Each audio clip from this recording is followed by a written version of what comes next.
Here we are on day 20. We're leaving the Twiss ranch. Zip's got to get his last little bit of snacks in before we go. We're just saddling up and getting ready. Miss Ruby's just come up here and she's ready to be packed up. She's just standing here for us. And we got Sarge done. A couple more we got to do and we'll get on the trail. But we want to express our deep gratitude for Woodrow and Roger and Doug and Mike for being so generous and love their hospitality. We lived in Cokeville. Yeah. Never see you again. You'd be up here all the time with these guys. Yes, I would. Yeah, that's the boys' camp here. But pretty awesome place. Little piece of heaven, little piece here. So we'll get on the road. Here we are, leaving the Twiss ranch. Can get down on the road and head up towards the Grays River. So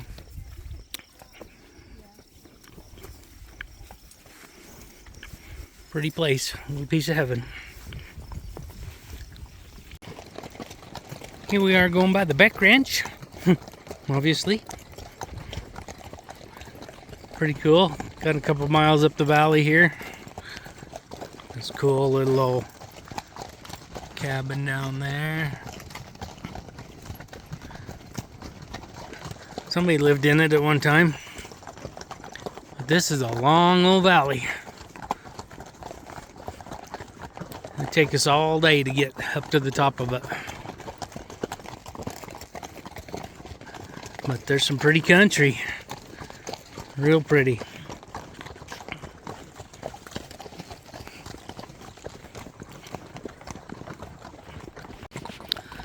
Then you get up here and you got this big old mansion. It says it's got like 13 bedrooms and 12 bathrooms that a lawyer owns up here.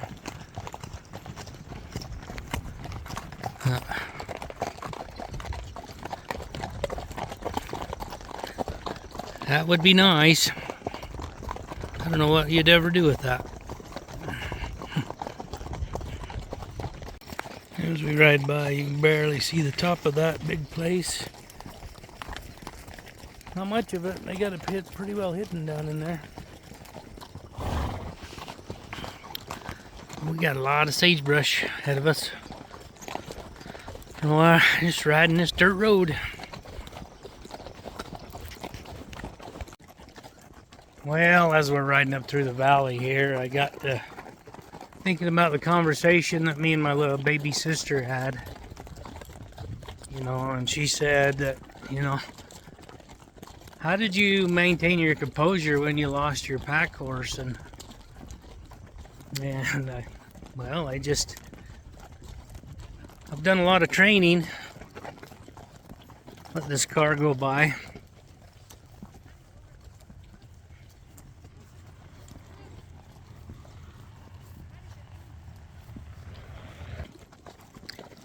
Anyway, I've always tried to make myself better, a better person, and you know, I used to have quite a temper, and that never served me or anybody around me. It just hurt me and everybody around me, you know, including the animals and dogs, and you know, I became a person that I didn't like, and sometimes you have to become somebody you don't like to become the person you want to be.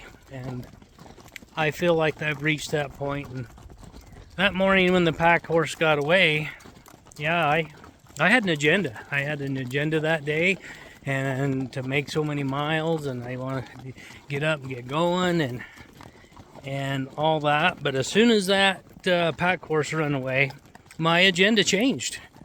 You know, and then it become, you know, okay, now we got to find the horse and get all our stuff back, and then we'll go from there and see what we can pieces we can pick up and go from there.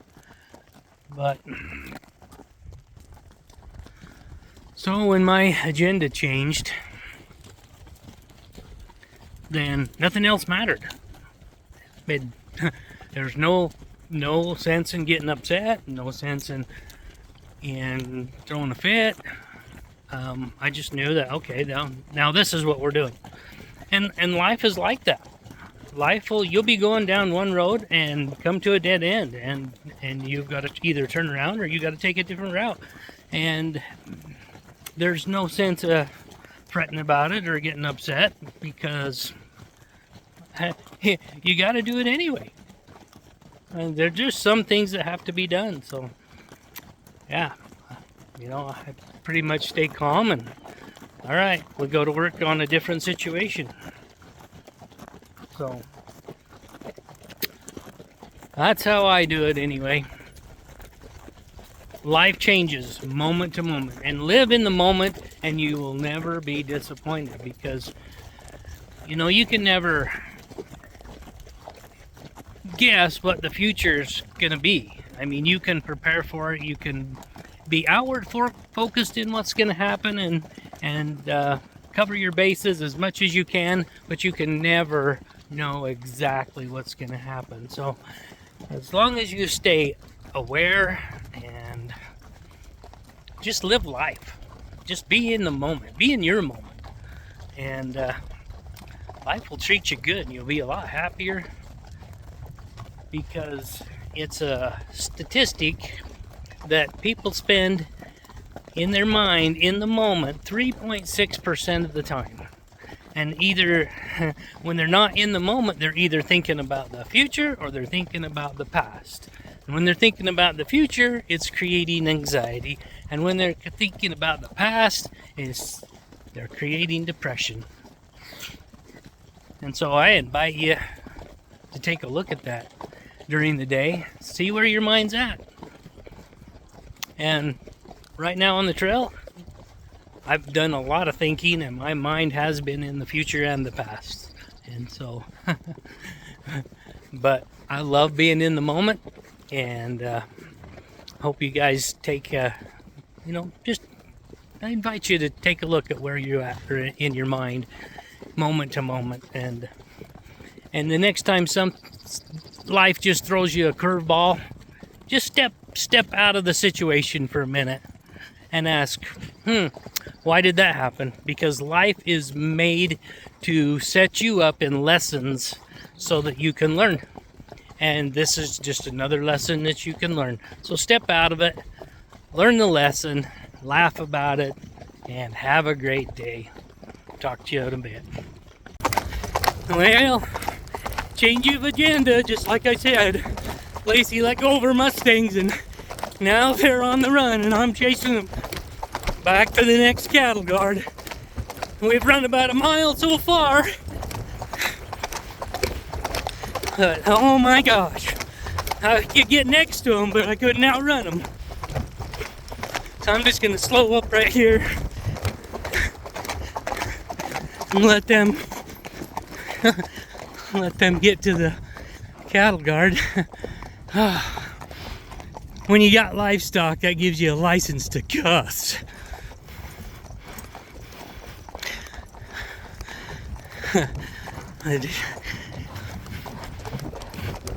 Yeah, well, I'll go catch him and get him back. And here comes Clara with all the horses. What a cowgirl.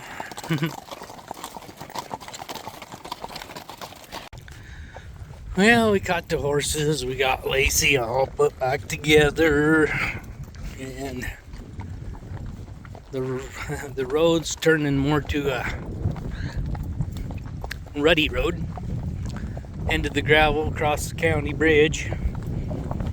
Still heading up this valley. Now the river's on that side, on our right instead of our left. Getting more up into the aspens, and the rain clouds are coming in. So I'm gonna see what this weather's gonna do, but we're gonna keep going. Oh, yeah, a little breezy picking up. Temperature drop by 20 degrees. Feels good. So we'll keep going.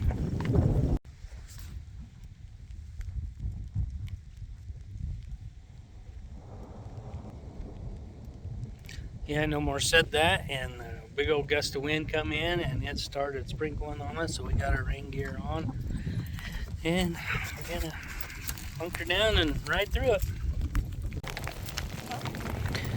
it. Me and Lacey drove this road years ago, and it got muddy. It was in the Subaru in the pop-up, and we remember that there's a dug way up here a ways that we got turned around on. We had to go all the way back.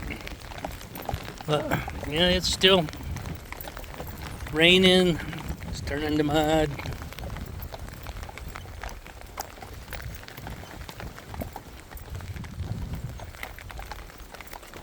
Lacey's getting all wet. Oh, you're getting all wet. Rain, snow, or shine, we're here for it, huh? Well, here we are 10 minutes later. The sun's back out. It got hot. We took our slickers off. It wasn't as big a rainstorm as we thought it was going to be. We're all dried off. Almost. Still a little cooler though, which is nice. Riding up this little draw. I don't know if you can see clear up there. That's where we're headed.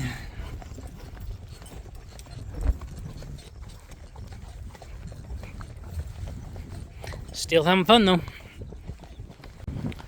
Well, the river turned into a brook.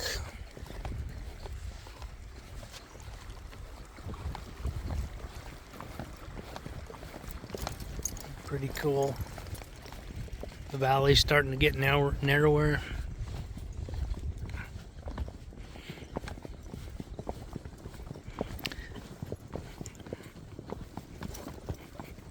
So, we must be getting a little closer to the top. Come around the turn and there's a nice little homestead right up there.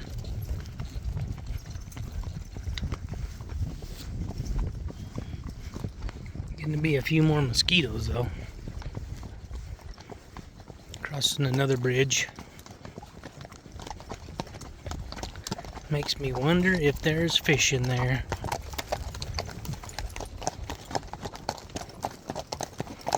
I didn't see any go swimming when the dogs jumped in. So maybe not. Coming up on the old herder's camp. A little cabin off here to the side, kind of cute. We're probably up here about 13, 14 miles so far. Just plugging away. Wasted a little bit of time chasing horses for a minute, but it's still early. We're getting some ground covered. Now we're getting up quite a bit higher, getting to be a lot more trees, a lot narrower. There's still a little pretty good sized brook here. Dogs are having fun chasing little ground squirrels. A few beaver dams, lots of grass. That's what I like to see. It sure is pretty up in here.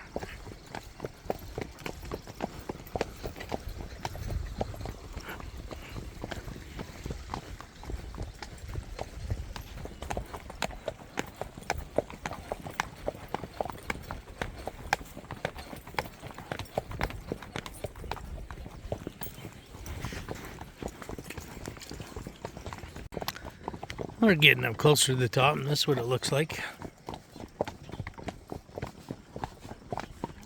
All the pretty flowers.